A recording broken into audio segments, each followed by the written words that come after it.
Welcome to Bookcast Story Channel, where each story is an adventure for the mind and heart. Today's journey is especially transformative as we dive into Bookcast number 1, Rock Bottom, The Secret Privilege of Rebirth. That's right. Prepare to unlock new perspectives, challenge old patterns, and discover the path to true self-mastery in a relaxed and welcoming atmosphere. And it really is a profound philosophical journey we're embarking on today. It asks us to rethink, well, pretty much everything we believe about failure, about adversity, even personal tragedy. Yeah, it turns it all on its head. Our mission today really is to analyze why the deepest failures might actually be disguised opportunities.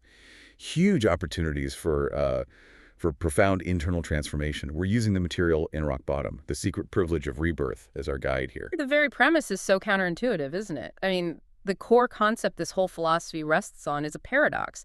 Why hitting the absolute lowest point, rock bottom, isn't seen as just punishment or terrible luck, Right. but actually a hidden, almost sacred rite of passage. It forces us, really, to confront this deep societal story we tell ourselves that suffering is, accidental, something to be dodged at all costs.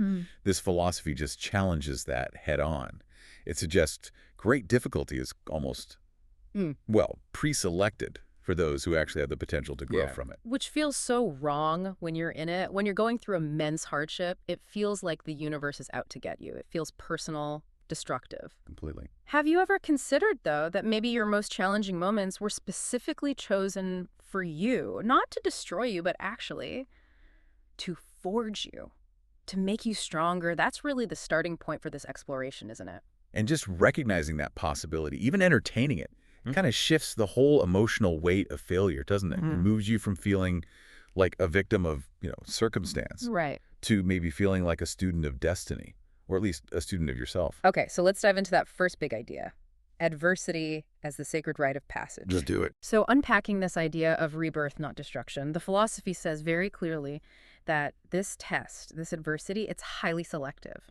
Those who genuinely lack that internal strength, they aren't actually destroyed by the fall. They just shed their outer layers, illusions, false pride, because the test itself is calibrated for transformation, not just obliteration. And what's fascinating there is the implication about, let's call it, destiny or the universe. Yeah. It implies it's incredibly efficient. It doesn't waste intense pressure on something or someone that's truly fragile. Right. So if you're experiencing what feels like total root-shaking failure, this philosophy suggests is precisely because you possess the necessary inherent strength to actually bear that weight and crucially transform it into wisdom.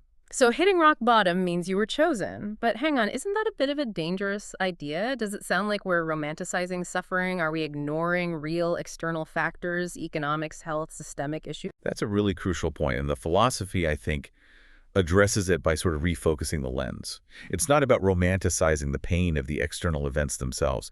Nobody's saying the pain is good. Okay. It's arguing for the internal privilege of the necessary reset that comes with it. The privilege is being forced to fall to the very bottom because arguably that's the only way to achieve a truly genuine reconstruction. The ultimate stripped bare scenario. Exactly. Only when literally everything is taken away, pride, social standing, money, all those emotional anchors we lean on, only then can you really learn to rebuild from the actual roots, starting from zero. Because before the collapse, all those things, they often mask the structural weaknesses. They were crutches. Yeah, makes sense. And the fundamental purpose of this kind of profound loss, according to this view, is to teach humility, real gratitude for the basics, and true perseverance. You find out who you are when you don't have the job title, the bank balance, the network. The fall becomes the ultimate check of your inner strengths, refined, as the text vividly puts it, in the furnace of suffering. And what makes that furnace so intense, often, is the external environment. Hitting rock bottom usually comes without a cheerleading squad. Right. Definitely not. It's often accompanied by, mockery sometimes, abandonment, profound indifference from the world, and devastatingly, sometimes even from close relationships. And that cold reality, that indifference or even hostility, is considered part of the purification process in this philosophy. When the world turns its back, the idea isn't that heaven, or whatever you conceive of, is punishing you. But selecting you. Precisely. Selecting you. This suffering, this pain, is framed as a difficult, enormous gift, only given to those with enough internal resilience to actually transmute it, to convert that acute pain into lasting wisdom. The idea that external contempt is almost a necessary part of it feels incredibly harsh, but strategically, maybe brilliant. Everything stripped away: fame, money, deeply ingrained beliefs. The philosophy says that was never your true nature anyway. It was just a shell. Just a shell built by external validation. Exactly. The real you, the core self, is being trained in this furnace. To become stronger, sharper, more self-governed, more resilient, it fundamentally shifts the battlefield away from external circumstances. Which you often can't control. Which you often can't control, exactly. And moves it to the internal world of character, the external environment, your finances, your status. They just become a mirror, reflecting the structural changes you're being forced to make inside. So the advice isn't necessarily to fight the adversity itself, but maybe to accept the fact that, well, maybe you weren't strong enough yet to carry the weight of your previous success, or maybe the illusion of success. That acceptance, yeah. That leads to understanding what the philosophy calls the law of recurrence. Like cycles. Fundamentally cyclical. We see it everywhere, don't we? Full moon to new moon, historically periods of wealth cycle into poverty. Ascent inevitably leads to descent. So difficult periods aren't random cosmic malice, but a natural ceremony, a transition meant to usher you into a new state of understanding, maybe a more stable equilibrium. And this cyclical nature, this breaking, is where true maturity is forged. It's not defined by age, is it? Not at all. Maturity is achieved only when someone has been, thoroughly broken, sunk, experienced real loss, and yet somehow possessed the courage to get back up and keep moving forward. And there's a crucial distinction made here between failure and self-destruction. Okay, what's the difference? Failure is inherent in life. It happens. It's data, really.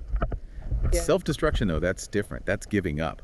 It's blaming circumstance perpetually, complaining endlessly, and crucially, refusing to look inward, refusing to analyze the structural flaw within yourself or your approach that led to the collapse. So the truly resilient people, the ones who achieve things eventually, they might have been betrayed, rejected, financially wiped out. All of the above. But they never turned their back on their own internal commitment to growth.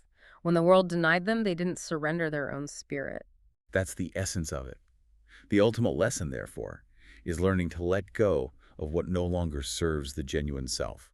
Expectations borrowed from others, definitions of success dictated by society, the illusion that life somehow guarantees smooth sailing. Right. The emptiness of rock bottom, that void, is actually the prerequisite for building an authentic foundation. And when you commit to building from those deep, authentic roots, apparently a unique kind of energy emerges. This philosophy calls it black vitality. Yes, black vitality is a really powerful, quite textured concept. It's not bright or loud, not celebratory like a victory drum. No fireworks. No fireworks. It's described as the most enduring energy one can possess. Think of it like a smoldering ember, not the sudden burst of flame that's often fleeting later, but the deep, persistent heat that remains long after the visible fire is gone. That smoldering quality, it suggests a kind of silent, maybe grim determination. Where does this energy actually come from? The philosophy says it only emerges when the individual is entirely stripped of all that false glory, torn from the noisy crowd, and thrown into, metaphorically, the dark corner of life. Yeah. Which leads to that profound echoing question, okay, what now? And psychologically, it's not a visible fight, is it? No one sees you standing up in the dark. No one hears you, gritting your teeth in that internal struggle just to maintain self-respect and keep putting one foot in front of the other. Exactly. It's described as a silent contraction, a metamorphosis. Your entire internal landscape is quietly restructuring itself, preparing for the next season, the next phase. And this painful transition forces the individual to, sometimes aggressively, deconstruct socially defined success. The values you held, the dreams you thought were your destiny, they're collapsing. And you often realize, with a painful shock, that the standards and role models you were chasing were external, societal expectations, not things derived from your authentic self. That's the power of societal conditioning, isn't it? We're constantly being pumped full of these external formulas for happiness. The big house, the fancy car, the status, the validation from peers. Keeping up with the Joneses. Exactly. Black vitality forces a painful truth. We often chase these things because we're afraid afraid of being left behind or judged by those external metrics. So this requires a pretty radical recentering of what success even means. It's no longer about achieving great things by the world's standards. It becomes about achieving authenticity. Success is redefined as just, living true to your genuine nature. Yeah, consider the example, use the small baker in an alleyway.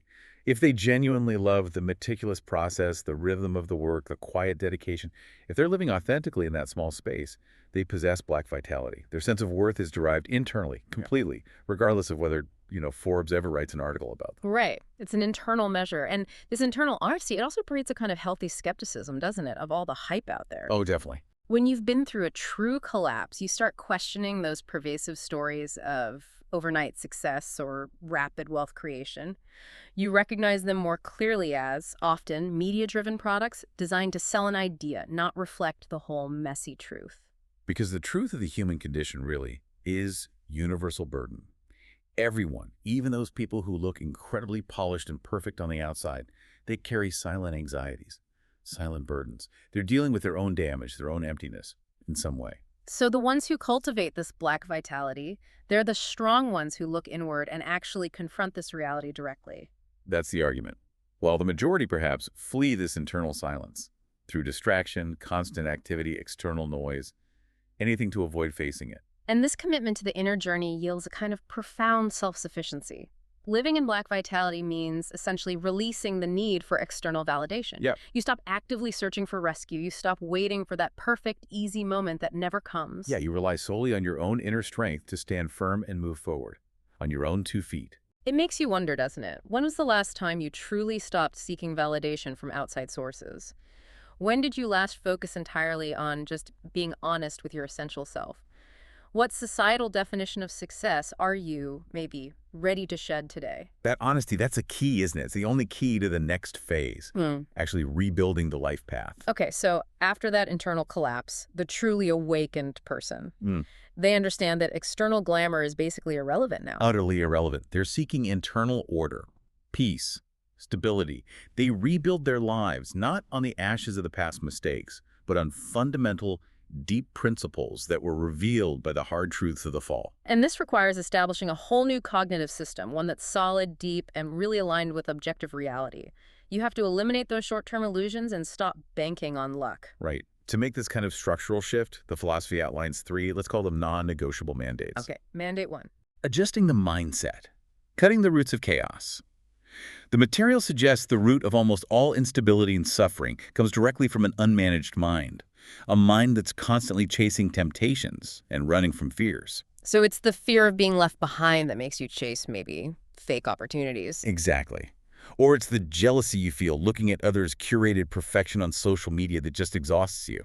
You wear yourself out trying to prove something to a world that ultimately probably doesn't care that much. So the remedy is counterintuitive again, stillness. Stillness. Yeah. Stop the constant external chase. Stop the frantic overextension. Wisdom, clarity, they're born only from internal stillness. It allows you to take off these invisible shackles that, let's be honest, you probably put on yourself. And this calmness, it reveals the true path. It shows you what to stop doing and what essential things you need to continue. Okay, that makes sense.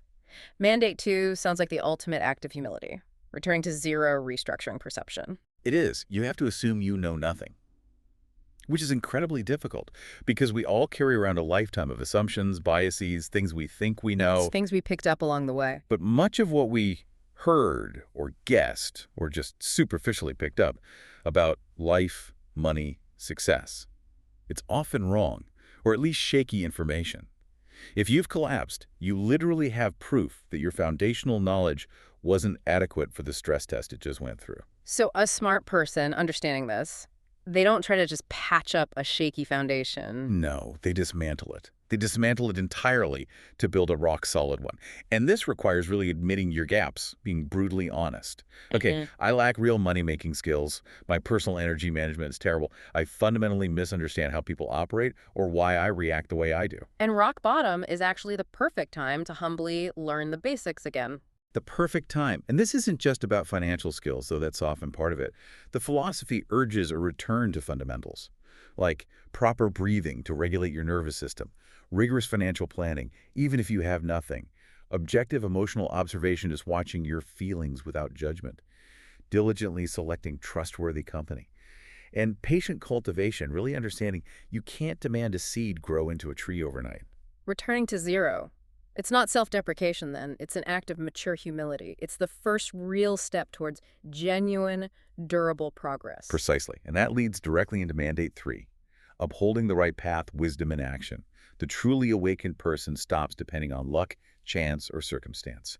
They recognize they must become the conscious architect of their own destiny. The painful truth being that if you lack that inner strength, that discipline, even the best opportunity, a great job offer, a sudden windfall, a promising business idea, it can quickly turn into a disaster. Because you lack the internal structure to sustain it. You haven't built the container for it. Right. Therefore, any action you take must be based on a precise system of thought and accumulated wisdom. Not impulsive emotion, not a desperate desire to get back at the world or prove something quickly. So the material gives a checklist. Yeah, a really honest, essential 3-question pre-action checklist. Before you commit to anything significant, ask yourself honestly. 1, is this aligned with my core values and my genuine nature, as I understand it now? Okay. 2, do I have the current internal capacity, mentally, physically, financially, to actually sustain this and grow it? Be honest about your energy levels, your focus. And 3? 3, am I willing to serve others genuinely through this action without hidden self-interest? If you can't answer all 3 questions clearly with a definite yes, the wisdom says, you wait. You cultivate more. The mature bloom isn't hurried. Not at all. It involves diligently training the mind, spirit, intellect, and action until the opportunity perfectly aligns with your, let's call it, axis of development. This leads to a kind of natural, almost explosive success that feels inevitable, earned, not like a risky, high-stress gamble. The shift in focus is huge. It moves the goal away from competing with others. Towards successfully finding and walking on your own correct axis of life, which is entirely different. Okay, now we move into the really practical stuff. Strategies for survival and accumulation. Because it's one thing to philosophically accept the fall, right? But it's quite another to actually navigate the darkness day to day. Absolutely. Many people get stuck there because they lack a clear strategy for just surviving the immediate cruelty of rock bottom. So survival in the dark isn't just about gritting your teeth. No, it's framed as the conscious art of maintaining your inner life force through silent, consistent discipline. We've got 8 strategies here, broken into 2 parts. Immediate psychological repair, and then long-term structural accumulation. Let's start with the immediate psychological ones. 4 strategies for overcoming that initial pain and chaos. First one, simplify life. Non-negotiable.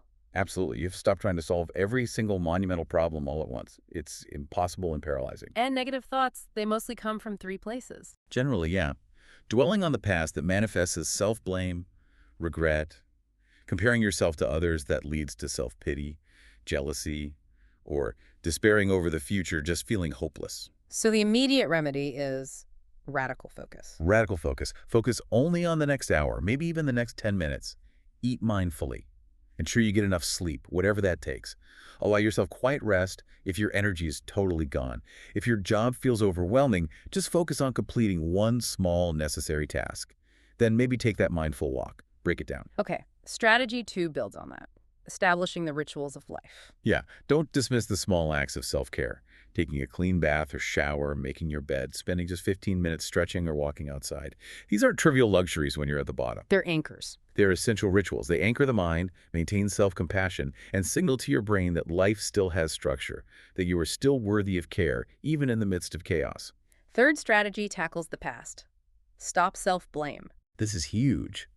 The collapse itself might have had many causes, some outside your control. But dwelling on regret, endlessly replaying mistakes, that is the biggest mistake you can make now. Because mature people don't live life dominated by if only. Exactly. They understand eventually that they did the best they could with the perception, the knowledge, the energy they had at that time. You often only learn the deep lessons through direct, painful experience. You have to forgive yourself to break that self-destructive negative loop and free up mental energy for rebuilding. Makes sense. And fourth, restoration is key. Stop pushing to burnout. Right. Our society often celebrates pushing through pain, that whole hustle culture thing. But true strength, according to this philosophy, is knowing precisely when to stop and recover energy. It's wisdom, not weakness. Exactly. Life is an ultramarathon, not a sprint. Trying to be a hero when you're fundamentally hurt or depleted is just, well, it's a foolish expense of precious energy. You must conserve power and heal today so you can run farther and more efficiently tomorrow. Wisdom dictates self-care over self-sacrifice, especially during Reconstruction. And that conservation often requires the fifth strategy, exiting the pressure zone. Yes, a huge portion of the negative emotions you feel aren't actually internally generated. They're injected by the external social environment. You mean like judgmental looks or social media? Judgmental gaze is definitely the curated, perfect success stories of others on social media. Comparison is the thief of joy, right? The constant stream of toxic news or information. These things become like little knives twisting in your heart when you're vulnerable. You need a buffer. So retreat. Retreat. Go to a local park. Observe nature. Spend a day deliberately disconnected from your phone, from the news, from all the external noise. When that outside static stops, you might be genuinely surprised to find your internal life force starts to regenerate. That natural flow of peace can return. Okay, those are the immediate survival tools. Now let's pivot to the 4 long-term accumulation strategies. These are designed to start the upward cycle, right? Make the rebuilding durable. Exactly. Number 1 is absolutely fundamental. Maintain physical health. Energy is the foundation. Energy is the foundation of everything. A depleted body equals a fragile mind. Simple as that. A person who feels perpetually gloomy, fragile, unable to think clearly or strategize, often they're just physically drained. It might not even be primarily a spiritual or mental weakness at that point. So you have to cut the drains. Immediately cut the known energy drains. Late nights, poor quality sleep, excessive sugar, alcohol, other stimulants. Prolonged negative emotional states like constant anger or anxiety, they drain you physically. Consuming toxic or depressing information all day. Physical recovery must precede serious mental strategy and emotional repair. Focus on clean eating, quality sleep, gentle exercise like walking or yoga. Basics. Number 2, intentional reading. Yes. Use that quiet, often socially isolated time at rock bottom to gain deep knowledge. Not just entertainment or distraction. This reading should be focused on essentially standardizing your worldview, rebuilding it on solid ground. What kind of reading? The material suggests concentrating on foundational works, things covering essential life skills you might lack, universal philosophical laws or principles, internal psychology, understanding yourself, and understanding the structure of social and financial systems objectively. Read deliberately, methodically, to rebuild your core belief system. Treat every insightful passage like a necessary building block for your new foundation of perception. 3rd, silent incubation resists the urge to rush back into action. Crucial. If you immediately jump back into a new business venture or a big investment right after a collapse, you are highly likely to repeat the failure. Because you haven't diagnosed the root cause yet? Exactly. You haven't truly understood why you collapsed. All durable rebirth requires a silent period of deep observation, reflection, writing maybe, asking yourself not from a place of regret, but from a place of seeking wisdom. Why did this happen? Was the knowledge missing? Was the character flawed? What operational system failed?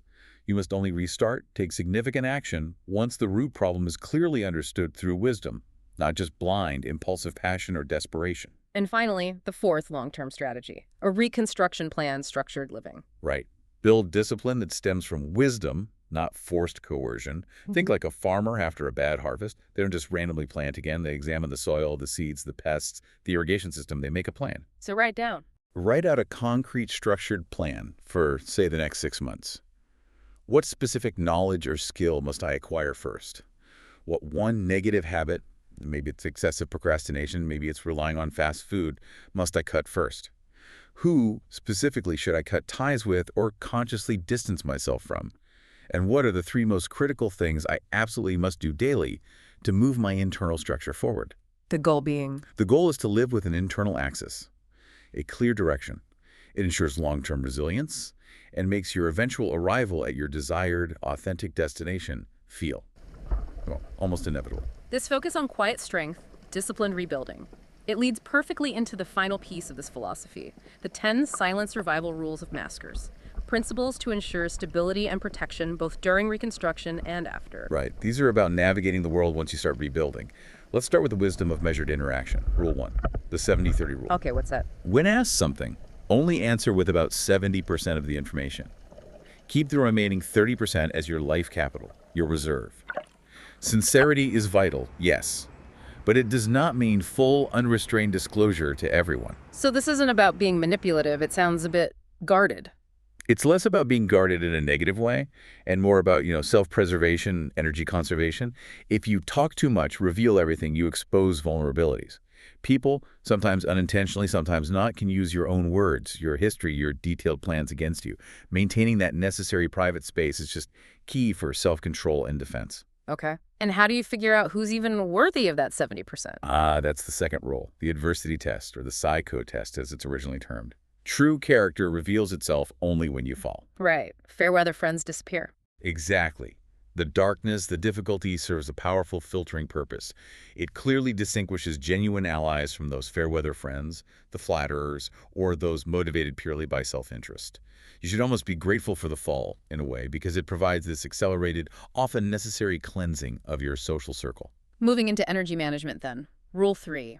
Talk 3 parts. In a world often characterized by, let's say, many mouths and few truly listening hearts, talking too much actively depletes your mental energy. It invites misunderstanding, and it concedes control of your own narrative. The wise observe more, absorb more, and speak less, rigorously conserving their mental and emotional force. Which relates to Rule 4. Silence on goals. Directly. Don't casually share your big ideas or detailed plans before they're truly ready to launch, or at least well underway. Announcing them prematurely does two things. It dissipates the vital energy, the momentum of the idea itself. Kills the magic. Kinda, yeah. And it exposes your intentions to premature criticism, doubt, or sometimes even theft or undermining. Strong, persistent people prepare for victory in silence. They let their achievements appear natural and sincere when they arrive, rather than calculated or announced beforehand. And critical for internal stability, Rule 5. Emotional restraint, non-reaction. This is so important. When you are genuinely, visibly angry, you lose control. You expose the levers by which others can manipulate you. Similarly, when you are overly, excessively joyous or excited, others see your current vulnerability or what you cherish most, which can also be exploited. The master strives to maintain a stable, relatively neutral mental state. Stillness is the root of wisdom. Okay, Rule 6 is about managing perspective. Big things small, small things gone. Yes. If a major catastrophic event occurs, panicking means you've already lost the battle internally. You must consciously work to reduce the pressure mentally, break it down, handle it piece by piece, make the big thing feel smaller, manageable. Conversely, if a small, trivial issue arises, you must avoid inflating it into a major crisis, which we often do through worry. Don't sweat the small stuff. And don't let the big stuff paralyze you. The person of great internal energy consciously transforms external volatility into internal stillness and perspective. Rule 7. The appearance of coincidence. Actions should appear casual or natural. Not calculated or overly deliberate. This isn't about deception in a malicious way. It's about avoiding suspicion or resistance. It allows goals to be achieved more subtly, demonstrating a kind of natural sincerity or flow rather than forceful calculation, which can put people on guard. Makes sense. Rule number 8 is a really important boundary. Avoid pointless debate. Your internal energy is your most valuable resource. Period. Arguing with people who are fundamentally unwilling or unable to understand your perspective or who don't share your level of thinking on a particular topic, it's just a total waste of focus and internal peace. You can't convince everyone. You can't, and you shouldn't try. True masters win in reality through their actions and results, not through temporary verbal victories and pointless arguments. Okay, the second to last rule, number 9. This one sounds difficult, especially for relationships. The dangerous proximity. It is difficult. The people closest to you, family, long-term partners, trusted colleagues, they are often, paradoxically, the most potentially dangerous. Why? Because they possess deep, intimate knowledge of your weaknesses, your triggers, your internal systems.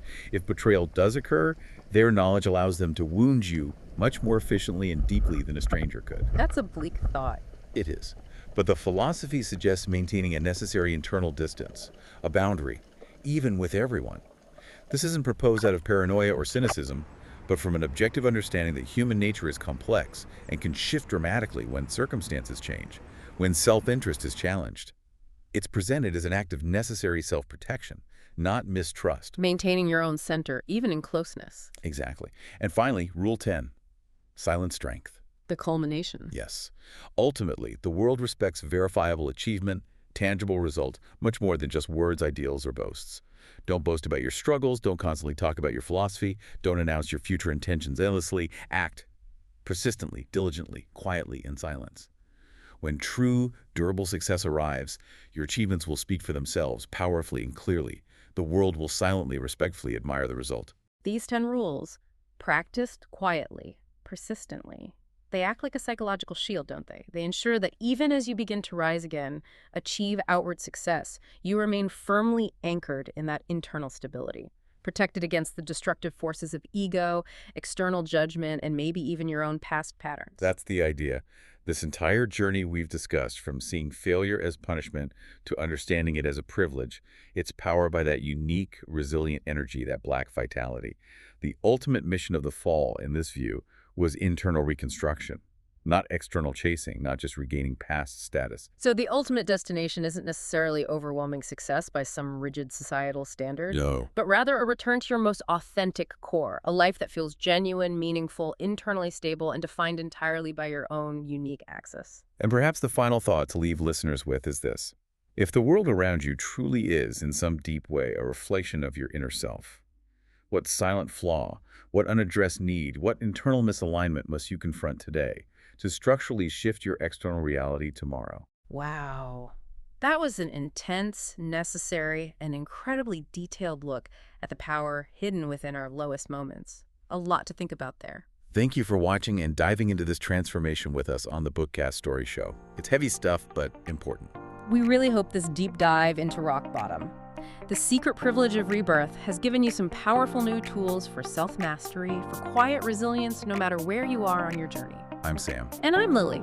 Please like, subscribe, and share this video if you found value in exploring these core principles with us. Until next time.